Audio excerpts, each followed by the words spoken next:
Hi, everyone. I'm Charysse Tia Harper, and I am your host for their Creative Code. This is a limited series in October where I interview creatives who have used AI to help them with their work.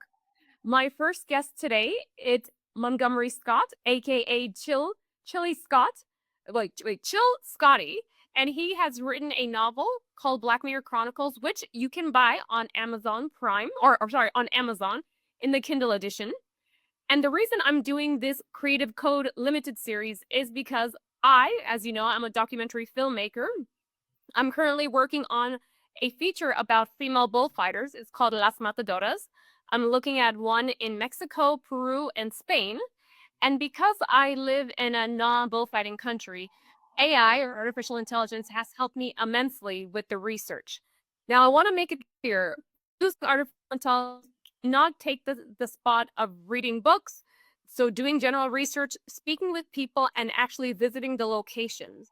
But it can give you more assistance than you had in the past, where you may have had to hire a researcher, a production assistant, or even spend endless amount of money traveling to a location prior to even shooting. So that's why I want to highlight the use of AI in any of your works for those who are independent creatives. So with that being said, let's get on and meet Mont, who wrote this novel, Black Mirror Chronicle. So yes, Montgomery, welcome to the show. Oh, thank you for having me. It's an honor that I'm being interviewed by you. And your description of AI limitations and how it should be used, I agree completely with that. Excellent. Yes, thank you, Mont. I mean, I know how you have a lot to tell us about Black Mirror Chronicles. Before we even begin, let us know, where you're based and what you do as a full-time profession. Yep. My name is Montgomery Scott, also known as Chill Scotty. I'm based in the Los Angeles area where I work as a software tester. That's like my normal job. But outside of that, for fun, I wrote Black Mirror Chronicles with some assistance with AI, and I like boxing. Okay, cool. Love the box as well. Although I'm more of a martial arts girl, but I appreciate the whole self-defense aspect. Sure. Okay, cool.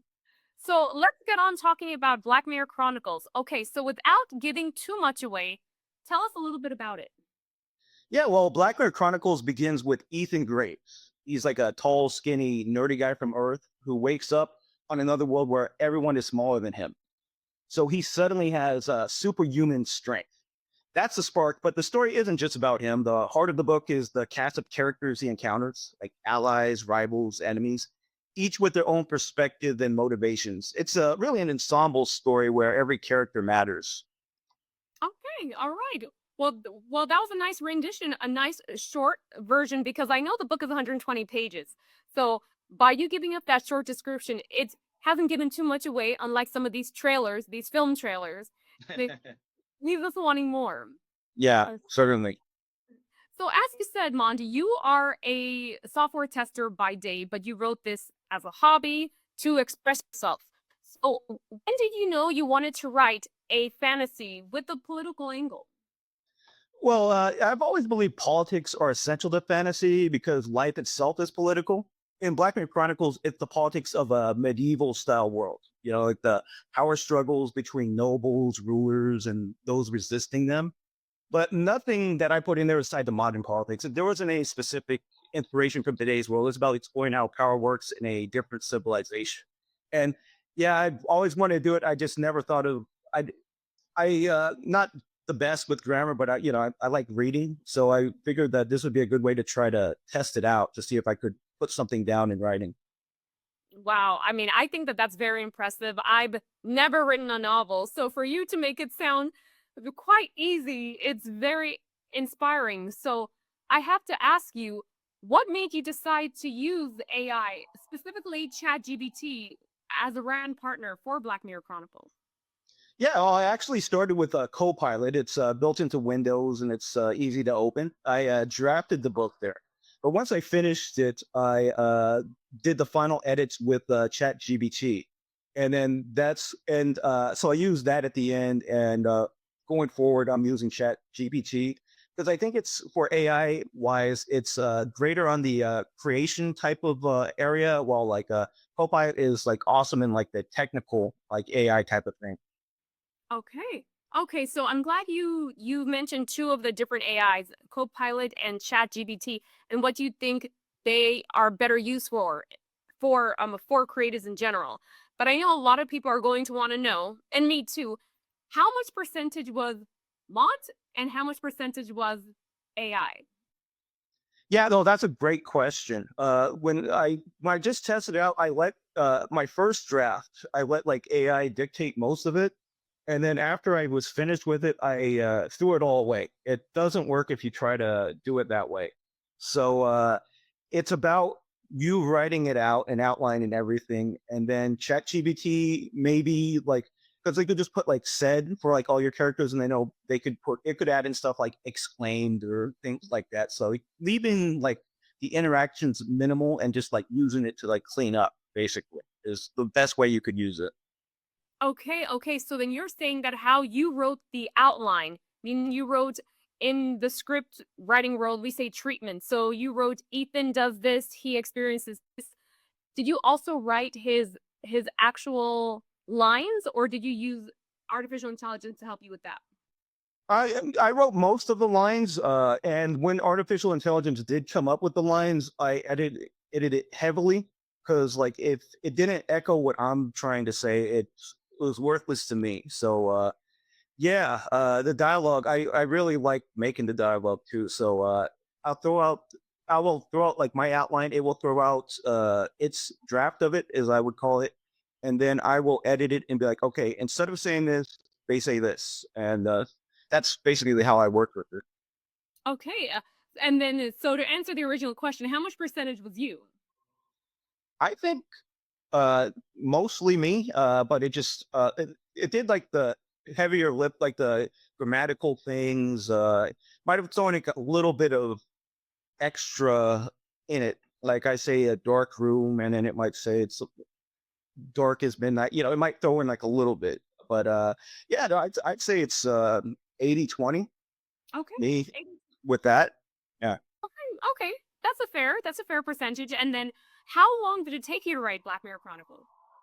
Well, it took about 2 months to do it. And again, it was just a side project from work. I was just having fun. And what's interesting when you write, it's you don't even know what's going to happen next. Like it seemed to me like to evolve like organically when I was writing it. Like I like to get into each scene, like each chapter, like get in depth with the chapter, and then like okay, where do we move from here? So it kind of like there was no plan A to B from the beginning. So I just I went with the feeling, and that's how I wrote it. And it's a great feeling when, yeah, I didn't know what was going to happen at certain points.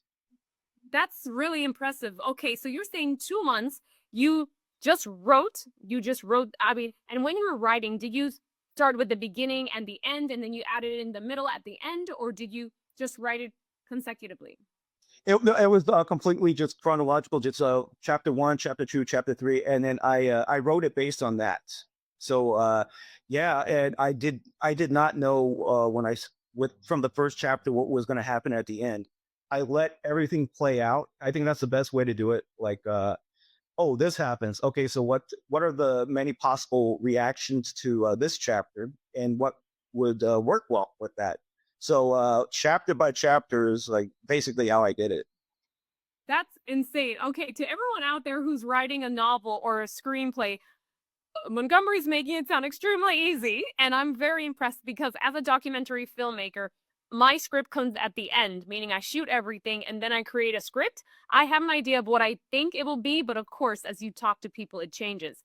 So I am extremely impressed by anyone who writes fiction because it really requires your mind and I guess a bit of AI, but yeah, it's something very, very different for me. When I had to do it in university, it was always so difficult. It's easier for me to make a film based on what I see, hence the documentaries. Well, that's why you're a great documentarian, because like you're working with facts and nothing about creativity, not like trying to insert something that isn't part of what you did. So yeah, that makes perfect sense that it'd be like the exact opposite of writing a novel. Yeah, thank you, Montgomery. Yeah, everyone I paid him to compliment me during our interview. So you're working for your money, Mont. Okay, so then let's go back to the relationship with Copilot or Chat and or Chat GPT. What surprised you the most about collaborating with it? So, for example, you had mentioned that how it suggested certain things that you didn't like, but it also, I would assume, suggested some character development aspects that you did appreciate. Oh yes, yes, it suggested twists and developments at times, but that's actually something that I don't want. Plot turns and character arcs are best left to the human side. The payoff comes from planting subtle hints early and then letting them surface much later. That long-term setup and the human sense of payoff is something I did, and I think that uh, AI is not going to be able to compete with humans in this. Like, it's not going to be able to like write an early chapter, hint some subtle things, and then later on in the book, let it comes to fruition. But yeah, in my book, I put subtle hints early on, and then much later than the AI memory can do, I let it come out. Okay, okay. Well, it's really interesting you said that how you don't think AI can take over what humans can create. But I'm pretty you heard about the song that has been a hit that was completely written by AI? Have you? No, I'm not familiar with that one. Oh, okay. So there's a band created by AI that created these songs and is doing so well on the charts. I actually haven't heard it, but it's very fascinating. I mean, I guess it really isn't that fascinating because AI is just information inputted by humans. And if you're able to take the top 100 songs and say all these people like this, create a song that everyone else would like, wouldn't that make sense that it would be a hit as well? So with that in mind, or with that pact, what's a pact? why why would you think that artificial intelligence cannot compete with humans based on in terms of writing books? Oh, sure. I'm sure because like if those songs are big, I can think of a couple of things about that. One, if you told AI to do that, to take 100 songs and just make something out of it, it's gonna suck. The person behind it, who's editing it, who's like refining the algorithm that is being used by AI, person that wrote it obviously is very good at music, and they're giving AI a lot of instructions to make these songs that are out there, and they're doing it piece by piece, and they have like a very good knowledge of music. They may not be able to have any talent themselves in doing it, but they know what sounds good. So I would be very certain that whoever's doing that knows a lot about music and has it's not just it's not something that anybody could do. They can't just say take 100 songs to do this. AI would suck at that. This is like a refined, edited set of commands that was given by whoever made this group, is what I would think is the cause of that. Okay, okay, I understand. So at the end of the day, it still has to be human input regardless. Oh, it certainly does. The thing about AI is it's good about doing like the leg work and stuff that is just boring that you don't want to do, like formatting and things like that. But yeah, creatively, it's not going to compete with anybody. Okay. Well, Montgomery, we're gonna have this conversation in the next 5 years, okay? Yes, we sure will. But then let's go back to your book and Ethan. Okay, so Ethan goes from being a nobody on Earth to wielding impossible power in, oh, I'm gonna say it's wrong. Kadrith? Is that how you say it? Yeah, that's right. Yep. Kadrith. Okay, so how did you or ChatGPT or Copilot develop this character transformation, and what themes were you exploring about power and identity? Yeah, well, I believe we can all change and strengthen ourselves physically through hard work. Ethan's different because he becomes physically powerful almost overnight, like going from a weakling to The Rock. You know, the real Or journey. for those who Yes, or are Dwayne Johnson or Jason Momoa. Like he went from weakling to he went from Harry Potter to Jason Momoa, like Aquaman or something. That's but the real journey is mental, like learning the mindset and maturity to handle that power responsibly. It's about identity catching up with strength. nice, nice. I have to agree with that because as we both are martial artists or into self defense, as you said, you it has to be your mind as well as your body to go through that change. Yes, absolutely. So, Mons, as you know, I have not read the book. Not gonna lie, I just bought the book today. Okay, so guilty me. So, what I'm gonna ask you next is from a secondhand point of view. So, my aunt actually read your book, and she says that it compares to popular ones in this genre, such as Brandon Sanderson's The Way of the Kings and Brent Leake's The Way of Shadows. How did you ensure your voice and vision remained distinct while using the support of AI? Yeah, so I'm very happy that your aunt liked my book. Please thank her for that comparison too. I'm honored that she saw that echoes of the people I admire. In my book, like the favorite authors that I have is Brandon Sanderson is number one and Brent Weeks is number two. So yeah, and that being said, like I don't think I mimicked them in the book. I think it's about a tone type of thing. Like they're both in their 40s just like I am. And I think like their books are about like fantasy books for people our age and old, like millennials and a little older than us. So they speak to that. And so my tone is just basically that it's not a fantasy book for like teenagers or kids. You know, they might like it too, but I think I've made it to resonate based on tone for like people like our age and like around that, you know, maybe 35 to 65, you know, that type of age range. But I think that teenagers could love it too. But yeah, at the back, Okay. I think for that reason, that's why you can see it's not based on AI because I never told it to do it a certain way. I did it the way I wanted to do it. So those are my two favorite authors. That's a coincidence. Yeah, because I would not know about these authors because fantasy is not a genre that I read. So Harry Potter, the Rings, all that stuff is not something that I'm familiar with. I mean, I know of it by name, but I'm definitely not familiar with anyone else in that genre. So it's really interesting how my aunt pointed that out. But in terms of the this book, because as you know, because I could see in your background that is the cover of the book. Let me actually show the audience a better view of what this book looks like. So there it is, Black Mirror Chronicles by Montgomery Scott, and you see Ethan, obviously the man. Who is the woman that is next to him? And what's her role That in the book? that is Seraphine, and she's my favorite character in the book. Like I said, this is an ensemble cast, and she just the most amazing. So like he comes to a new world and he has superhuman powers. She's somebody who's born in that world, a woman, you know, average height for a woman, but her that just shows how like her powers, like what she's done was with hard work and discipline and everything. And so in that sense, I think she's more amazing than the main character Ethan. She's a very great character and my favorite in the book. Oh wow. Okay. All right. Well, I'm really glad you said that because as you know, my past two films have been about female empowerment. And in watching movies from the 80s and 90s where the women can't do anything, they always need a man to save them. It's so good to see a woman who can take care of herself. And I have to ask, why did you create Seraphine? Exactly. I Yeah, Seraphine. Yeah. Well, I agree. I like strong women. You know, I don't think women should be delegated to that. I just respect strong women. You know, and it doesn't have to be a political thing, right? It doesn't have to be like, oh, because she's strong, she hates men. Like, it doesn't have to go left or right or anything like that. I just think that strong women should be admired. And think about it, like the 80s and 90s, there was like Storm and Rogue and those type of characters on X Men. I was fans of them too, as well.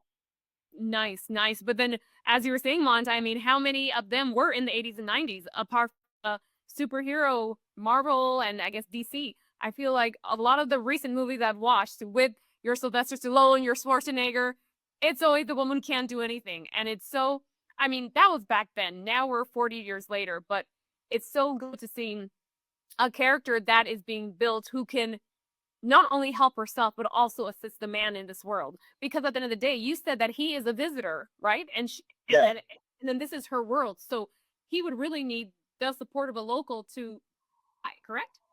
Yeah, and she has faced immense diversity in her life. She has gone through everything you could possibly imagine. But she's grown strong from it. So that's why I would say she's my favorite character for sure. Oh, okay, nice. Now, Montgomery, I have to ask, now that you've completed a 120-page novel with the assistance of AI, What's your plan for the future projects? For example, will you continue to collaborate with AI on another book that you write, meaning the sequel to Black Mirror Chronicles, if there is one? Oh yes, for the last couple of months, I've been working with ChatGPT on Black Mirror Chronicles 2. Over time, I think the role of AI in my writing will likely get smaller as I continue refining my process and my voice. But for artwork and visualization, I think I'm going to keep using it because, quite frankly, I suck at artwork. Okay, so then speaking of which, AI did this art that we're seeing of the book. Yeah, I started with ChatGPT, and then I moved to. I mean, I started with Copilot and moved to ChatGPT. ChatGPT came up with this. This was from a scene from the book, and then I used it for the cover, and it looks great. It's a great picture. So yeah, I can never do anything like that. Wow, how long did it take you to prompt ChatGPT to create something like this? Yeah, that is a thing with AI. Like when you give it instructions, sometimes it hits the mark, but sometimes you have to like if it's generating a picture, sometimes you have to go through like 30 pictures until you find the one that you want. So it's not as easy as it sounds. And then you want to make it in like one thing I had to do is make them all look similar to they always look. I can't have them look different in one picture from another. So that's all description wise. And you could send the picture of them to ChatGPT to help to like remind them of what the character should look like. But yeah, it is possible to have ChatGPT make great artwork for your scenes and everything. Yeah. So then actually speaking of the way that Ethan and Seraphine look, is this what you had in mind or did you just accept what they gave you? No, that's what I had in mind completely. It looks, it was like this was like a battle scene that happened, and I there was probably several edits. Like when I said like no, change this, change that. But then like with this final one that I had, I was like, this looks great. And then that was for a chapter. But then just after the book was done, I was like, this would be like a good picture for the cover. Okay, all right. So how many hours do you think it took you to get what you wanted for this specific, well, I guess for the scene or slash cover? Um, could have been like an hour or two. Like it sometimes it's failed too. Like I wrote a scene, I told it exactly how to make the picture, and then we've gone through like 50 pictures, and I'm just like forget it. And then I just don't make a picture for that scenario. But yeah, that's what maybe got it within like an hour or two, and yeah, that matches how the characters looks. It matches the scene how I described it. So yeah, I really like this picture. Yeah, me too. I am very impressed when you're saying an hour or two because I know people who have been prompting AI for days to try to get something that they want. And yeah, wow, you know the right keywords to tell it. You're very knowledgeable because, like, maybe people don't understand that about AI, but you obviously have done your research. It is hard to get them to generate the right pictures. That's what I was saying. Like, sometimes it can generate 30 to 50 pictures, and it doesn't match what you want. Sometimes maybe like two or three, and it can get it. But yeah, it has. This is an area where they need to improve on taking directions, I think. Yeah, no, I agree. I mean, and then you know how it is. As we continue to move on, it will just get better, better, and easier. So right now, we're still at the beginnings, so to speak, of this AI revolution. But I think, yeah, knowing that we can use its assistance to help us get our creative work done is brilliant. I mean, so different from 5, 10, 15 years ago, where to make a film or to write a book, it took tons of money, tons of time, and now it doesn't have to be like that. Yeah, again, think about getting a whole book. If you had to get somebody to draw this, how much are they going to charge you for that? I would assume nowadays it'd be in the thousands for that. But a $20 a month subscription to a Chat GPT, yeah, that's much cheaper. Agreed, agreed. And not that we're trying to make you artists get lose jobs, okay? Not at all. Because as creatives, we understand how difficult it is to find someone to pay for your art. But because we're also struggling artists, we would try to cut corners, and one would be to eliminate the artist, the person who would draw this image. So yeah, just small things here and there. But yeah, I know that people are saying that AI may take away a lot of creative industry or work from the creative industry. What do you think about that? I I think that the creative industry will be fine. I think I think this just enables more people, like people that may not could not afford to put out anything or make. They're not going to hire an artist to make a carpet, but if they want to make a book, and then they could have AI do the artwork for free, and then so I think that it just makes the creative community larger. But I think there's always going to be a place for real artists, and I think that they're very skilled people, and I think that they will always make money. I don't think AI will replace them necessarily. Yeah, let's hope so. Let's hope so. Yes. And now, Montgomery, I work almost to the end. Let me ask a couple more questions. So, one reason I wanted to do this series is to show independent creatives that you don't have to be working with a wealthy, powerful, company to see your passion come to life. So, for filmmakers specifically, you can use AI for research and development, and for other creatives who are listening, you might also be curious to understand the Arab peppers. So, Montgomery, I wanted to ask you, what's one piece of advice that you can give to creatives about maintaining creative authenticity while utilizing these AI tools?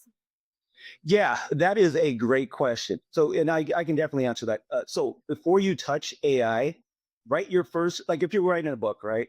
Write your first chapter, outline yourself, be as descriptive and specific as possible. Treat everything AI returns at you as a draft. Trim verbosity, remove filler, make every line sound like you.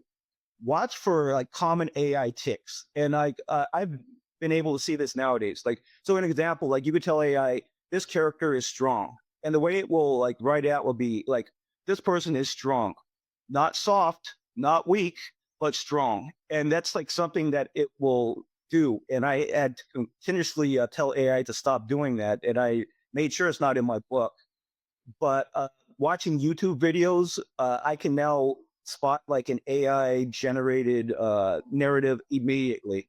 It's gonna always do something like that. Like this person is like this, not this, but this.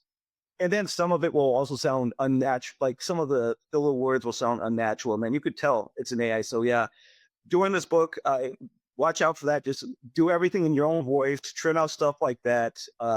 And it's quite obvious if somebody does not do that, and it's not going to be good. Okay, all right. Wonderful advice, Mont, because I think nowadays everybody wants to use AI to replace their words. So I have been receiving applications that I know was just written by AI, and I'm like, no, you guys need to use it as an assistance, not to replace. So I think that's sound advice.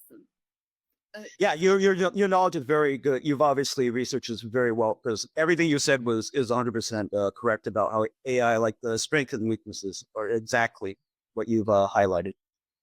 Thank you, Mont, and same to you. I think that you have utilized it in a really good way.